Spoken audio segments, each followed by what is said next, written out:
Hello guys, welcome to our MG daily lifestyle blog.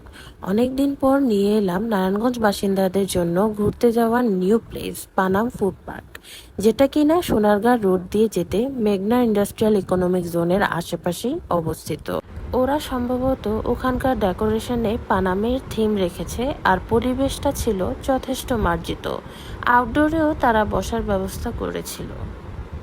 ওখানকার মেনুগুলোর আমি video clips নিয়েছি। সেখানে Bangali, Chinese, Indian, seafood, dessert সহ আরও ভ্যারাইটিস খাবার রয়েছে। যেহেতু পার্কটি ফ্রেশ কোম্পানি থেকে নির্মিত, সো সব খাবারগুলোরই তারা আসলেই ট্রাই করে ফ্রেশ দিতে।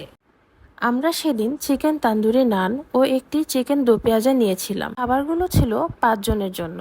তাদের তান্দুরি কোয়ালিটি বেশ মজার ছিল, আর মিসিং ছিল সালাদের দিক থেকে। তারা সালাদ আইটেমে মেয়োনিজের সাথে নর্মাল সালাদ মিক্স করে দিয়েছিল। বেশি ভালো লাগতো যদি লাচ্ছা পেঁয়াজে রায়তা অথবা গ্রিন চাটনি সাথে অ্যাড করা যেত।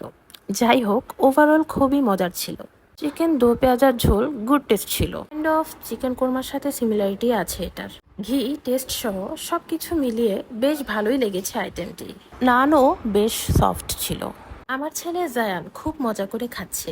তার মানে ধরে নিতে হবে বাচ্চা খুশি তো খাবার খুব ভালো। জলদি আসো, লেট করো না, একবার ঘুরে যাও। ছোট এই ক্লিপ শেষে আমি বিদায় নিচ্ছি। খোদা হাফেজ।